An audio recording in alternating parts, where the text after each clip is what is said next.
everybody, it is me, Curtis, from Whatcha Cookin Glenda, and you're watching another episode of Whatcha Cookin Glenda. If you would like to be part of the G Squad, all you have to do is click that subscribe button. Make sure you hit the notification bell so that you're notified every time we upload a sanctified video.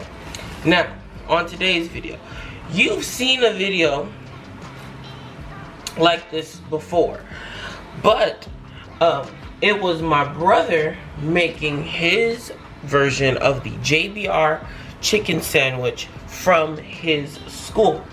Now, he's not here.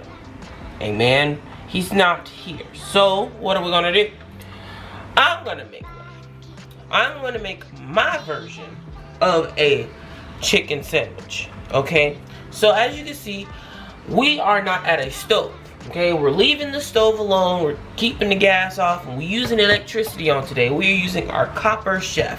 Okay, we haven't used this in a while. If you are an OG G Squad member, you know about this copper chef.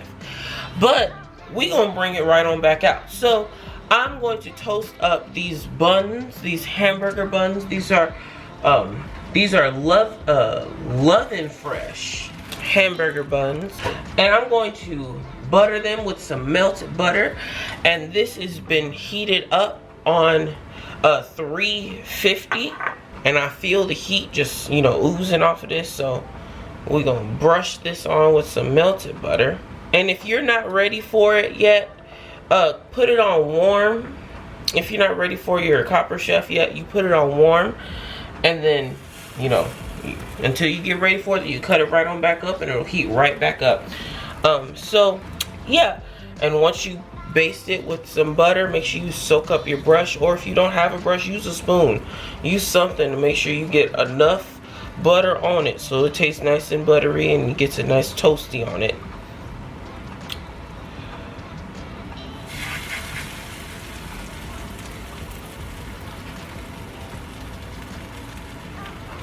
I may need a little bit more butter on it too.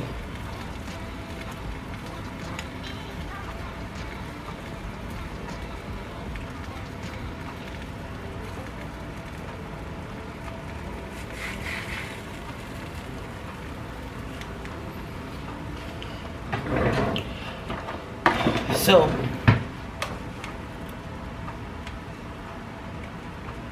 as you can see right there is a little bit of the golden brown we want.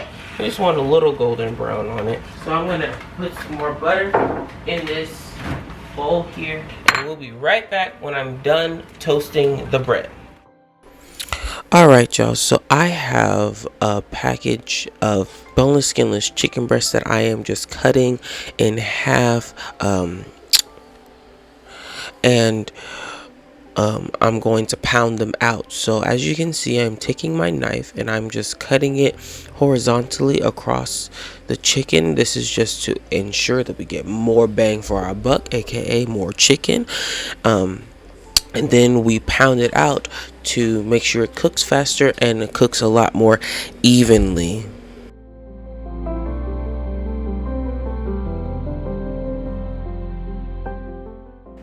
When cutting the chicken, I like to try to angle my knife upward just a little bit, because the tendency is to cut downward, which then makes your chicken go at a slant or an angle downward towards your cutting board, which can bring uneven cooking. Now, as you can see, I put my chicken in a Ziploc freezer bag, and I'm using the pointy side of a hammer, of a mallet, actually that's what it's called, of a mallet, and I am banging the mess out of the chicken. This is good if you have a lot of some sort of anger built up. The Lord don't like ugly, so you may as well just go ahead and pound it out on this chicken. Then, as you can see in the back, I am putting in some seasoned flour. You can season it with whatever seasonings you wish. This flour is already pre-seasoned, so that is good. And I'm just placing my chicken in there to set aside before we go to the fryer.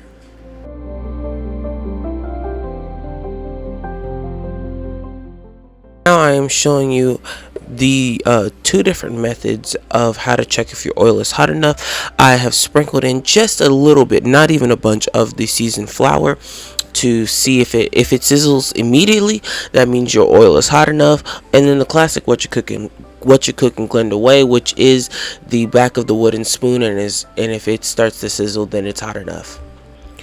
So earlier the oil was not hot enough, as you saw, and now I just tried it again with tossing a little bit of the flour in the oil, and it was hot enough. So now we are placing in our floured chicken after breading it, pressing both sides and dusting off the excess into the oil, and we're going to let these cook until they're golden brown, or until you feel that your chicken is completely done.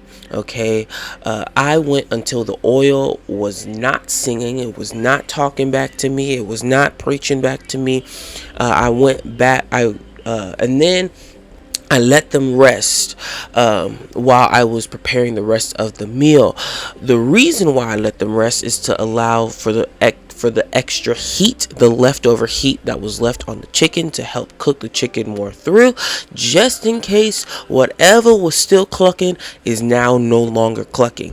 So please ensure that your chicken is cooked all the way through, because if it is not, you will not put my name on that. Amen. My name will not be put on that. I follow Curtis's recipe. You did not follow my recipe. I told you to cook it all the way through until the oil was not singing back to you. And if it's not singing back to you, then you know good T well that chicken is done. Alrighty? Alright.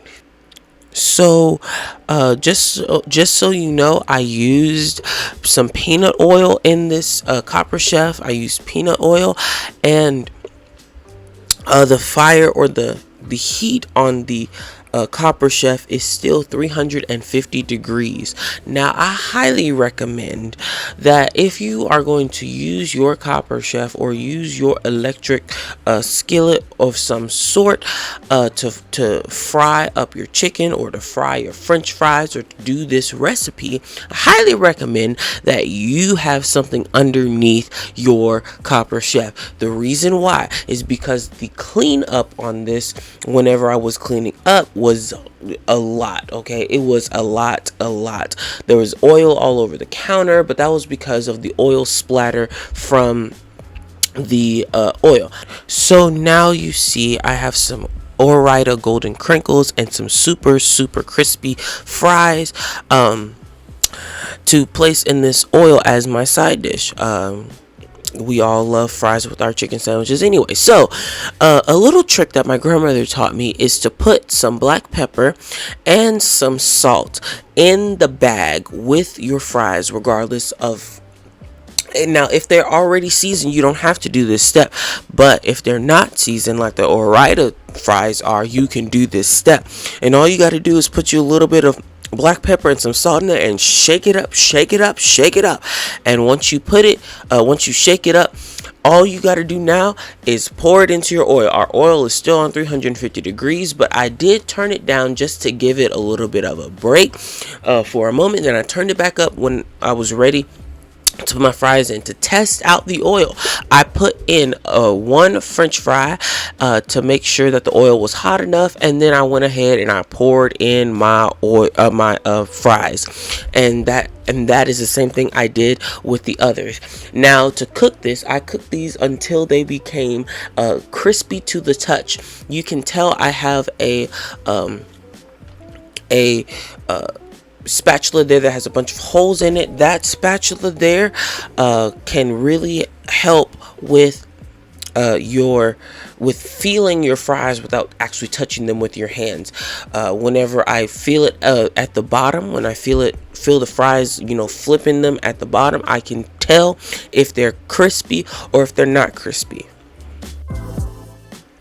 So now, as you can see, I am dressing my buns. My buns are beautifully golden brown. Praise the Lord for that. If you don't remember, I put some melted butter on them, and I put them at the bottom of my Copper Chef first. So I'm putting some mayonnaise and mustard on mine. You can dress these however you wish. I put some mayonnaise and mustard on these, and I took the chicken and I cut them in half. They were really big for the size of the bun, so I cut our chicken in half, which gave us a lot more chicken in the end. And I also cut them in half as they were resting to make sure that they were fully done in the center, and praise God, they were done in the middle. So I cut them in half, and I put some lettuce on them and some tomato on them and some onion on them, and I topped it off, and they tasted holy, sanctified, filled with the Holy Ghost, fire baptized in the oil, not the peanut oil, but in the oil of the Lord. Amen. In the olive oil, the extra virgin, the extra virgin olive oil. So as you can see, I am cutting up some tomatoes now, and I put those on the top there, and that's how I dressed these very good chicken sandwiches. And off to the side, I have my french fries, my crispy french fries, and they are crispy to the touch. And praise ye the Lord, they came out amazing. So make sure you like, comment, share, and subscribe to this channel. I want to thank you for watching this video, because this was a bomb dish.